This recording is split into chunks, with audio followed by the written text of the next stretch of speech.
And we are live. Good morning, everyone. I'm so excited for this one. I have my friend Michael here. Michael is the guy behind PostPilot, which is a platform I'm absolutely in love with. We met actually, I don't know if you remember, in San Diego in one of the events. I do remember. This was one of the first events that we attended with my wife Claudia. We drove 3 hours because of the San Diego traffic past Temecula to San Diego without knowing that if this is actually a real event or not. Like, we were so confused. Is it going to happen? And then there's few people standing outside, and they had a wine bar. So we went to the wine bar, and everyone started to introduce us to the rest of the crew. And you showed up, and you start talking about direct mail campaigns for ecom and that how it integrates with an email service provider. And I was like, how in the world did she build that platform? So Michael, take it away. Please introduce yourself, and I would love to hear the story behind PostPilot first. Oh, sure. Thanks, Matt. And I remember that night very clearly. The wine bar and doing like a panel, and Jimmy from Sen Lane was on the panel with me. And yeah, it was fun. And it was great meeting you. And we've gotten to meet each other a handful of times since then at different events, which is awesome. And you've been a great partner to us, so we appreciate that. But yeah, PostPilot direct mail platform plugs into Shopify, plugs into Klaviyo. Simplest way to think about it, it's like Klaviyo for direct mail on sort of the retention retargeting side. You can create segments and flows and trigger individually personalized cards to go out when customers and prospects meet specific behavior, just like an automated email flow. And then we've more recently introduced prospecting, and think about that more like Meta for direct mail, where we're building lookalike audiences and then finding people that look like your best customer and then sending cards out to them. And because we're integrated with Shopify, we can show you in a real-time dashboard who's getting the card and then who's going on to convert. And it feels much more like, digitally native, familiar platforms that you're used to. So that's it in a nutshell. Yes, I love it. And for those who would like to see some visuals, I have some examples here of campaigns. This is postcard. You have some as well. The cardalogs are these, like, when I heard about them, this is amazing. I mean, you have so much space here and it's such a good quality to amaze your customers. And for those who will be thinking right away, because that could come up, I remember in the beginning, like, is it too intrusive? Like, is it okay to do that for my customers? Think about the real estate agents that land in your mailbox packed with pictures, images, without even asking them. Like, I have, we live here in a small community, I don't know, maybe 40, 50 houses, and we have probably 20 real estate agents, and half of them is sending us mailers, even though we meet them every time we walk the dog. We see them and they wave to us. They still send us mailers all the freaking time to stay top of mind. And it's way less intrusive. And I have to say that we've seen, I would say honestly, maybe 3 people that I can remember that actually like reach out to our support and be like, hey, I don't want to receive them. And, they did the Karen on us, but out of thousands we've sent, like, it's really not bad. And the results were phenomenal. So I would love to start by, first of all, let me know, what countries are you covering? Is it just United States or Canada as well, or are you planning on entering different countries? Yeah, US, we run our own production facilities. So that's one of the reasons it's so fast and economical, and is we have our own production on the East and West Coast. So it gets there fast, goes out really fast. And then we have a facility in the UK, and then we're going to be opening up Canada and Australia in sort of Q2, Q3. Oh, so this year, like, Australia is happening. Yep. Oh, wow, that's amazing. Yeah, I'll definitely have some introductions to make then. UK is already in operation? Yeah. Yeah. So we can't do cold prospecting in the UK yet, but we can do all the retention, like triggered stuff. Gotcha. Okay. So tell me how it started, like where this idea came from, and how long did it take you guys to like develop this platform that integrates with your email service provider and makes it happen. And it's pretty cost effective as well, I have to say. Like, the return on investment, it was just incredible. I think we're still like 9x easily So it's very very common to get great results from it. But tell me how it started, like how the technology, the software, however you build it, like how did it start? Yeah, of course. So I'm old. I've been in ecom for 25 years, Wow. running brands. Started my own brand, sold it to private equity, then got into private equity. I was a private equity operating partner for a long time with Drew, my co-founder and business partner. And we would typically go into these big busted retailers. Typical profile was like doing 9 figures of revenue, losing 8 figures.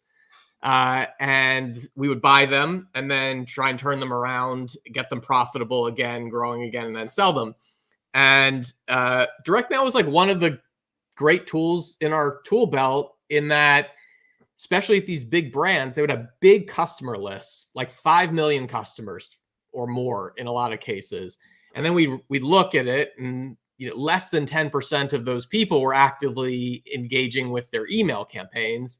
Because that was always, quick wins is like, how do we just get back in front of existing customers and get them buying again? And it was like, they'd either unsubscribed, they'd never subscribed in the first place, or they just hadn't opened or been actively engaged with email for a long time. So we're like, direct mail is a quick win we can use to get back in front of this huge percentage of customers and prospects who haven't engaged with us through email, and just get a juice revenue. And then we were basically like, but it was this stereotypical clunky experience of finding a printer, a bunch of spreadsheets going back and forth, batch and blasting to a giant list of people, and then waiting a couple months, and then trying to run more spreadsheets to figure out what the ROI was on that campaign. And it was basically, somebody needs to build Klaviyo for direct mail. Nobody had done anything particularly innovative in the space. It's a channel that's worked for 100 years. It's, you still get stuff in the mail because it still works. It's just been a very difficult, high friction experience to use. So we're like, somebody needs to make this easy for D2C type brands, digitally native marketers, build Klaviyo for direct mail. So that was the original thesis. And then the other part of sort of the thesis was digital is only becoming more saturated and expensive over time, as more competition both saturates sort of the email inbox and also drives up CPMs. Whereas postage is essentially more of a fixed cost. Like, it doesn't change as much over time. It doesn't matter that you're targeting this audience that everybody else wants to, or that you're sending it out over Black Friday week. The price of postage stays fixed. So less competition in the mailbox, and price that is looking more and more attractive relative to digital, as digital keeps increasing in cost relative to direct mail. So that was the thesis. Built the platform that essentially was Klaviyo for direct mail at the core. And then we've just continued to, we sort of got nice tailwinds from iOS 14 when that came out, and everybody sort of woke up to the fact that we can't be overly dependent on one channel. And it's just been a bit of a rocket ship since, and we've just continued to build out the platform and add more capabilities. Love it. So you found a gap in the market and you filled it. To this day, I actually don't know if you have any competitors, to be honest. You don't have to say, you don't have to share them. We don't need them. But I don't even know if there exists, to be honest. I haven't been in the game for 25 years like you have been. I was just a few years old when you started. But you've mentioned something interesting, that direct mail has been around for quite some time, and it reminded me on the book that I have in my bookshelf, on my bookshelf here, that covers old school direct mail campaigns dating as long as I think 1920 or something like that, like super old. There's like $1 million mailers. So I can share with you that later. Have you, because most of the designs I'm familiar with, or the catalogs or mailers, outside of handwritten notes that you also can do, those are beautifully designed, eye-catching mailers, right? Physical mailers. Have you tested, or have you seen a campaign where there was like an old school type of like a mailer essentially that one of your clients has used? I would be so curious to hear. Yeah, it's a good question. I think part of the success and part of what we do is we do want to make sure that we're standing out and looking and on brand with these brands. And that's one of the differences, is like, again, you held up a great one, like, Jones Road, like Hexclad, like these are contemporary, like really aesthetic, high aesthetic premium brands, and part of part of a successful campaign, and part of what we always want to do is be on brand, like make sure it's consistent. And again, I think that's also why it stands out so much. People, even when you're flipping through direct mail, it's not, you're not just flipping through like the Sunday grocery circular Target mail or whatever. It's okay, this actually looks like compelling. This looks more like a Facebook ad that I would see. This is from a brand that I recognize, and this looks really cool, like really cool, premium. And we want. So I think to answer your question, we have brands that are nostalgic brands, and we've done some nostalgic type campaigns, but always with a real contemporary look and like elevated aesthetic to it. Again, we know how important that is to brands. We also know that that's what's also going to stand out and make people actually pay attention versus, again, flipping through like the generic ads that they might see otherwise.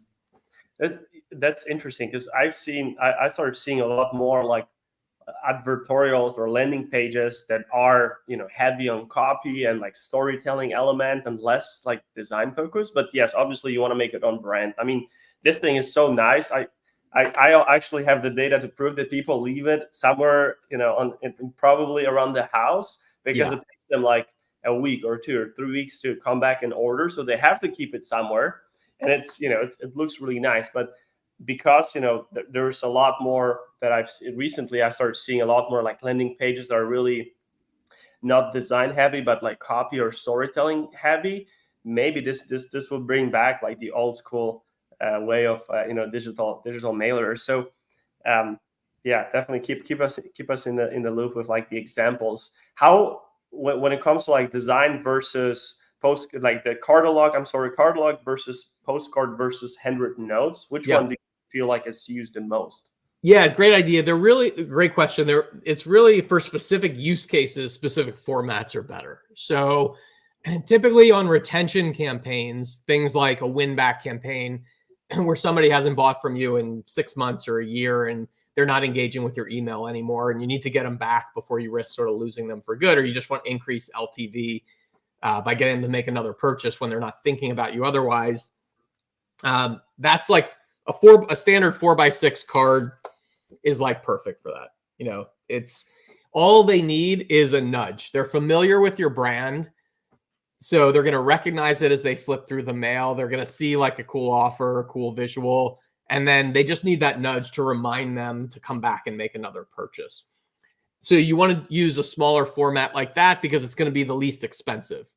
You don't need to do something more. As you start to move up into more acquisition type campaigns, or you might be an apparel brand and you've launched a whole new collection of product for the spring or something like that, and you really want to be able to show a larger assortment of product or educate people more about your brand because it's a colder audience, say people who've never bought from you before, and you're either retargeting them or prospecting them.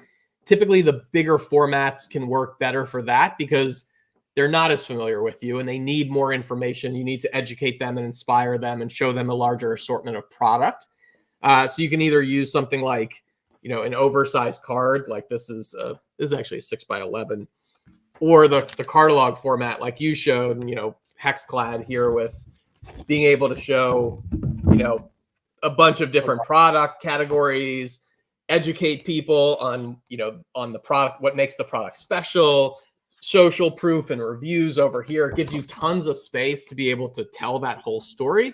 Great for, again, like either acquisition or when you're showing off, you've got a whole new collection of product that you want to show somebody. And then the handwritten notes are really more reserved for a VIP touch point. So you want to trigger it when somebody makes their third purchase from you, or when somebody spent a total of $500 with you. And you just want to acknowledge that, and it's worth it to spend $1.99 to like create that super memorable touch point with a high value customer. It's great for that. And the other thing we've done with birthday for birthday campaigns and handwritten notes is birthday campaigns. So we actually know 90% of the birthdays of your customers, even if you've never collected that information. And we can trigger a card to go out like 2 weeks before their birthday. That's just a birthday, like a handwritten note that's just like from one of your people on your team. It's like, just wanted to wish you a really happy birthday. And here's like a gift for you, like take $10 off if you want to come and buy something from us. That's a really nice touch point too. Tends to work really well. And like the handwritten format's a really nice format for that. Considering the fact that half of my family forgets about my birthday, but the brand that I love would send me a handwritten note, that's just amazing. You nailed it. Funny enough, my brother was closing down his office or liquidating the equipment in the office, and I have in my garage a big ass machine that writes. Apparently, I didn't use it yet.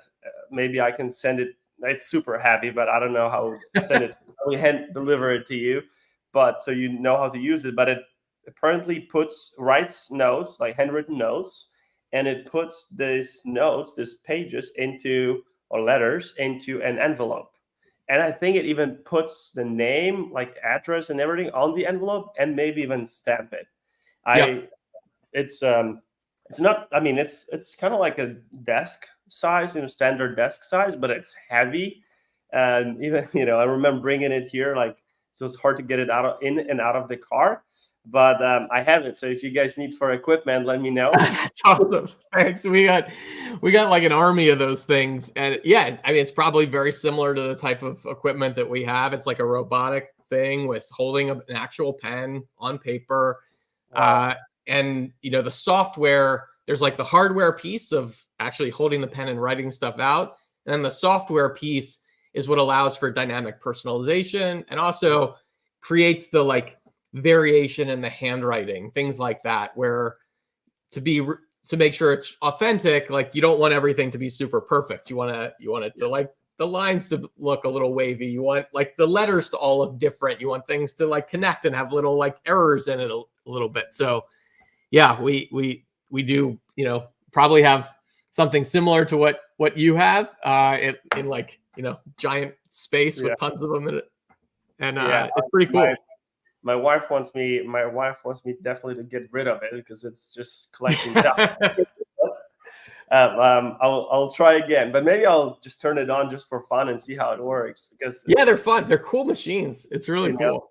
It's so cool. But as far as the catalogs, again, we've seen great success with those, sending it to either people that received an email or text that sign up to our list and they haven't converted yet, to introduce them to the rest of our products, and also to like first-time buyers during the first like 30 days. Because I feel like even if you have, let's say you have 10 products and your first-time customer has ordered 2-3 products, they still don't know about 70% of your products and what you offer. They maybe have seen it on the website, but it's just an assumption. And even with me, like I'm always surprised when I spend a little bit more time on a website how many different products I can find that I'm buying elsewhere. So instead, I just might as well order from this brand. And I feel like a lot of brands are not focusing on that, because just operating under the impression that we just have to push our hero products and they will know that we have the rest of the products. But it's so important to introduce them to the rest of the products. And also, if you get something like this well written, it will help them to like, that feeling like this confirmation bias when you buy something and you're looking for confirmation that you've done a right decision, and your neighbors comes in and be like, oh, that's actually pretty amazing, and you feel so good about it because you've done a wise decision buying this product. That you can achieve with campaigns like this as well, because it's physical. It's hard to miss, honestly. Like, it always stands out in our mailbox whenever we get one. So that's pretty cool. But who's your ideal, or what's the ideal scenario when a brand where a brand can leverage direct mail campaigns? Is it like based on the amount of subscribers they have, based on the revenue or order count per month? Like, when can they start looking into that? How difficult is the process of getting them started or onboarded, design, and everything? And that's kind of, let's take it from there.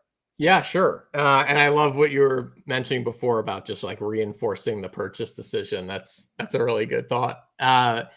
Yeah, typically we recommend a brand be doing at least a few million in annual revenue before really thinking about direct mail. And it's not because we have a minimum quantity. You can actually literally send one card. Really? Yeah, Wow. there's no minimum, and each one of these things is like individually triggered, individually printed and sent. So there's no minimum in that sense. It's more that like we like to be really, really transparent with brands about who's a right fit, what the right strategies are. It's like our mantra with all of our account management and customer success folks. Like, don't send something you don't have high conviction is going to be right and work well for a brand. We'd rather not send it at all. And if a brand comes in wanting to do something that we think is a bad idea, like tell them that explicitly and multiple times, because we'd rather not send anything than send something we think is a bad idea. And so for brands that are smaller, it's more a function of uh, demonstrate get a little bit more scale first, demonstrate that you found some product market fit, demonstrate that your offer and product really resonates and you can convert people like in a fairly predictable way in a channel like Meta, where you can just constantly be iterating, faster and just again proving out that you can acquire and retain some customers and get to some scale. Don't spread yourself too thin and think this goes not just for direct mail, but like just more generally. Again, just from the operating side, don't spread yourself so thin and try and do a million things at once especially when you're smaller. Think about like focusing on fewer things, doing them really well, proving them out, and then starting to expand. And so, long-winded way of basically saying, direct mail, start thinking about it when you're starting to hit at least a few $1,000,000 in revenue. One, so that you can you're not losing focus on those core things first. And second, so that it can become a more material part of your overall revenue and marketing mix. If you're smaller and you're targeting these segments and those segments have like 200 people in them, it's just not going to be enough to move the needle materially for your business. And so again, we want to make sure that it's good use of your time, your effort. Make sure that the segments that we're carving up are going to be big enough that it's going to actually move the needle for your business. So again, sort of long-winded way of saying like that's brands who should think about it. Most of our brands are 8 and 9 figure brands. And the goal is to sort of get them 5 to 10% incremental revenue through this channel that they weren't getting otherwise. And in terms of getting started, it's easy. As you know, we can sort of do everything for the brand, help with creative, strategy, setup. We know what works. We've done this a million times. We work with thousands of brands across every category. We know what works really, really well. So we'll just make sure that we're setting brands up for success, setting up the right strategies that we think are going to help them hit their goals. And again, go up, send stuff that we have high conviction is going to work well. It takes we've set a brand up. A brand came to us on November 9th of last year. Our recommended cutoff for Black Friday was November 10th. Because you want to give it some time to be sent out, arrive, hit a little bit before Black Friday. They'd come to us, never worked with us before. They're like, any chance we could get out in time for Black Friday? We had the design set up out the door on November 10th. So we can move really fast. Typically brands should expect like a couple weeks, more because if you got to get internal approval on creative, you might have to run it by a few people, get feedback, make a couple iterations, align on, make sure we're all aligned on strategy. Typically allow a couple weeks, but we can move really fast. And as soon as we're like locked in and say like, okay, we're good to go, it goes out that day or the next day. And you mentioned that when we first met that, how fast it can happen and how easy the process is. And I didn't believe you, to be honest. But once I started working with you, I had to make a promise, actually, it's behind the scenes here, to your team members that I will respond with 24 hours max, because that's how fast they were giving me this new creatives, and I couldn't even keep up with the demand to like present it to the team and like get a feedback. So you work really fast, and The team is very supportive, and it's I always love the mastermind, little masterminds that we do, where we kind of like break down, what segments to use or what can we try next. Because I thought, or a lot of people probably could think about this as well, that those are like one-off campaigns. So you pick a segment or a list and you send it, before Black Friday or before big promos. But in actuality, this is something that, like you said, you can have a little dynamic segment, or segments kind of dynamic, that every week it sends out 40, 50, 60, or 100 mailers alone, or specific mailers to a specific group. And it's something you should, or a brand, in my opinion, should have on an ongoing basis. Like, these campaigns should be live. It's so easy to track, what are the results, and where should you, maybe you ghosting your customers for too long during certain period of time. So I always recommend mapping the customer journey and include your direct mail campaigns on it. So find out, what are your automated sequences or flows doing? How many campaigns are you sending? Who is excluded from these campaigns? And find these low-hanging fruits, and maybe you can bring them back, or you can get that first-time buyer as well, like the prospecting tool that you've recently developed. Tell me about so once someone receives the mailer, we always have, like, on our end, we always have the QR codes, and there was a code associated with this QR code, or right around the QR code as well. What if someone has a concern about like coupon code leaks? Great question. And I actually want to go back for 1 sec, because you made such a really important point about the automation. So just so like everybody is clear, like, yes, you can send one-off campaigns, and a lot of brands will start by testing different segments, sending to these different segments, and then waiting to see what the results are. But once you know that segment is working and profitable, the key is then to automate it. So think about it like an email newsletter, where you're sending out to a segment one time, or an email, but then you also have your flows in Klaviyo, where you're a win-back flow, an abandoned cart flow, a VIP flow, where you're triggering these emails to go out individually in essentially real time. As soon as somebody hits the segment criteria that you set up, an email is going out. Think of PostPilot the same way. That's really like one of the key innovations that we have. Is, I mentioned before, each one is individually triggered, individually printed. So as soon as somebody meets that criteria you've set, we're literally triggering one card to go out. If you go to our facility, you'll see millions of cards, but they're all randomized because they're from thousands of brands, all like being triggered in real time. And so it's an automated flow. You don't have to wait. You don't have to send them as big batches. You don't even have to wait a week and like batch stuff together.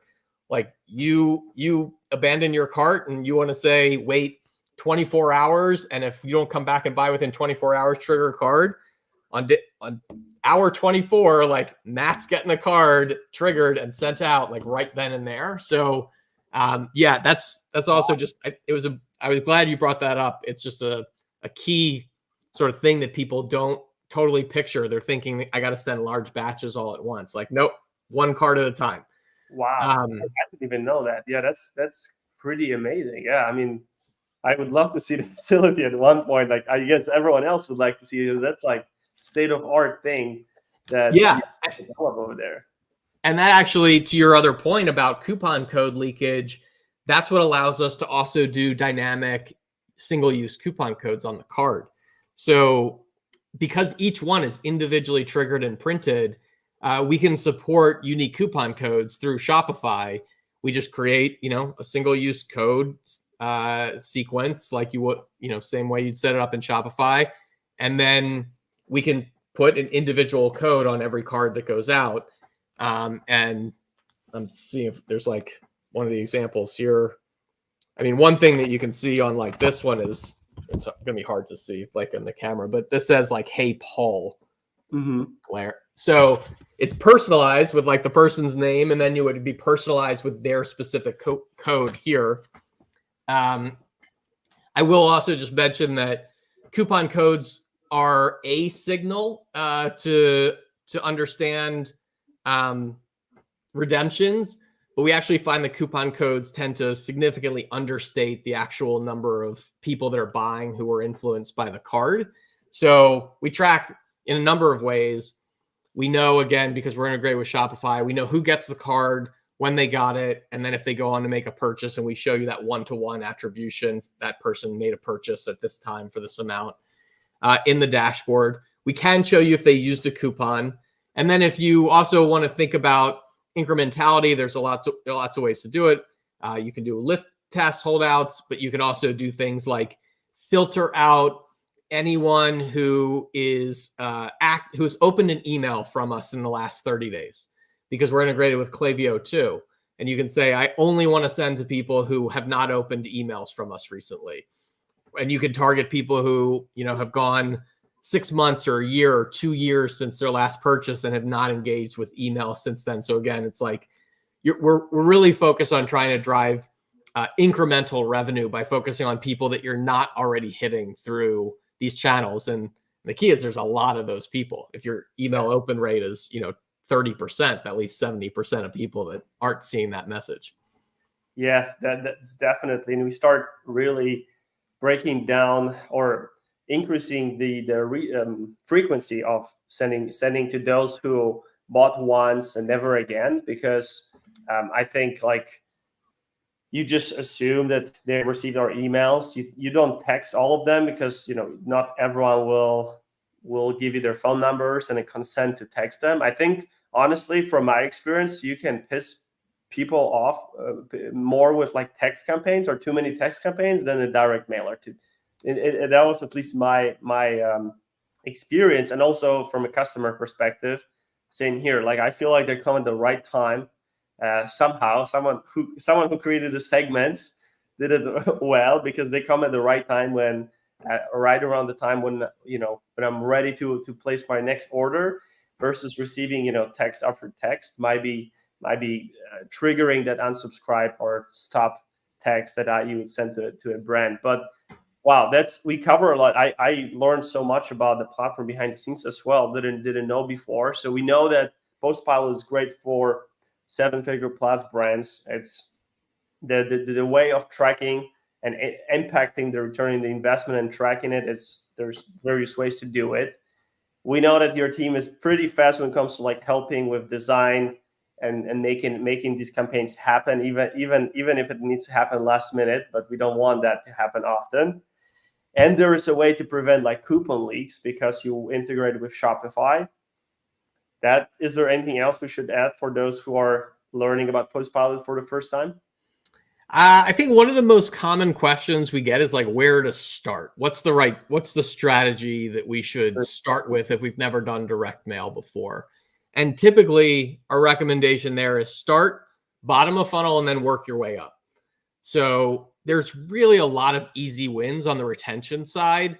Again, just focusing on folks that have not engaged with you in a long time and are not engaging with your email campaigns. If you look now and you like run this Klaviyo segments yourself, you're going to see like typically it's less than 10% of your historical buyers are actively engaged with your email campaigns today. They're either unsubscribed again, or they stopped engaging over time. So there's just easy wins there. And if you've never done direct mail, start lower in the funnel, get comfortable with the understanding how it works, see the results for yourself, and then start working your way up the funnel. We have retargeting tools. We have mail match, which you alluded to earlier, which is if someone subscribes to your email list, but then never purchases and you don't have their address, we can actually match about 70% of those email addresses to a current physical address and then retarget them with a card. Great way to start focusing on acquisition, but warmer acquisition, somebody that's engaged with your brand, shown interest, but say they've already gone through your email welcome sequence, never converted by the end of your welcome sequence.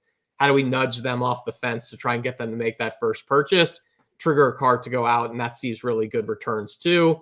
As you keep working up the funnel from there, we have site match, which is where you drop a pixel on your site. We can identify about 30% of your anonymous website traffic, knowing what pages they view, things like that, and then trigger a card to go out if they still don't buy from you after a few days, and then eventually get into cold acquisition. So that's where we're building lookalike audiences off your best customers.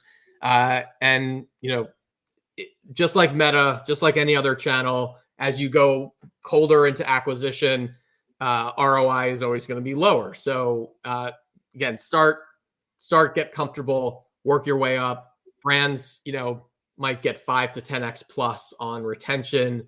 Most brands who come in and think about cold acquisition are targeting like a 1 to 3x ROAS. They're comfortable in that range. Not to say it can't go higher, but again, just like any channel, it's always going to be harder than retention stuff. So get the easy wins first, then keep scaling from there. 100%. Get started. I think that's usually the case especially when you tap into like a new channel, like you feel like overwhelmed because of thinking about it. But when you actually start, you start seeing, you get into the flow and things start to just naturally develop, and you start all of a sudden you have really advanced system that integrates, direct mail campaigns, different types of direct mail campaigns. This was also new to me, that you have for different touch points, different levels of customer journeys, you have different format of mailers. You have the postcards, handwritten notes, like you said, for birthdays. I think this is just brilliant.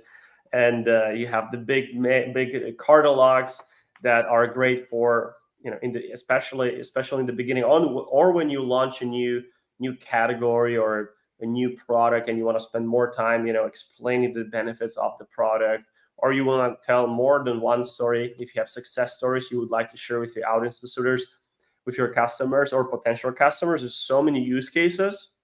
And I was just amazed when we sat down and broke down all of these, different segments, different areas where you can tap into with direct mail campaigns, different types of different formats. So 100% get started. And like I said, for us, the return was pretty significant from I would say week 2 or 3, when the first campaigns arrived in the mailboxes and people start to experience that. So where can people, if they want to get started, if your brand wants to get started, how should they? What's the next step? Like, should they reach out to you on what platforms, or should they reach out directly to PostPilot? Visit the website. Like, what should be the next step for them if they would like to explore that channel? Sure. Check out the site. We got a lot of information on there. You can submit through there, but you can also reach out to me directly, Michael at PostPilot. Reach out to you, Matt. You're a great partner of ours, and you've helped brands be successful with the platform too. So we always love to support our partners, and you can certainly help them build out the programs as well. But reach out to me anytime if you have questions, interested in trying a test, want strategy, just want to talk, chat, anything. Michael at PostPilot. Find me on LinkedIn. Find me on Twitter. That's kind of, those 2 places are where I'm at probably most commonly. But yeah, try and make it easy for everybody. Thank you so much, Michael. If you want to stay on for just 1 minute, we'll wish everyone a beautiful weekend. And if you're in Coachella, stay safe. I'm gonna drop off a few friends at Coachella and watch from home, probably with Claudia later on. We live right next to Coachella Festival. So wow. Okay. Yeah. So, that's awesome. So like practically a free ticket. Yeah, technically, but it's like too much for me. Like I'm not a big festival guy, but we went there. We found some good concerts there for sure. But yeah, if you're at the Coachella, stay safe, stay hydrated, and enjoy your weekend. And we'll see you in the next live. Thanks for having me.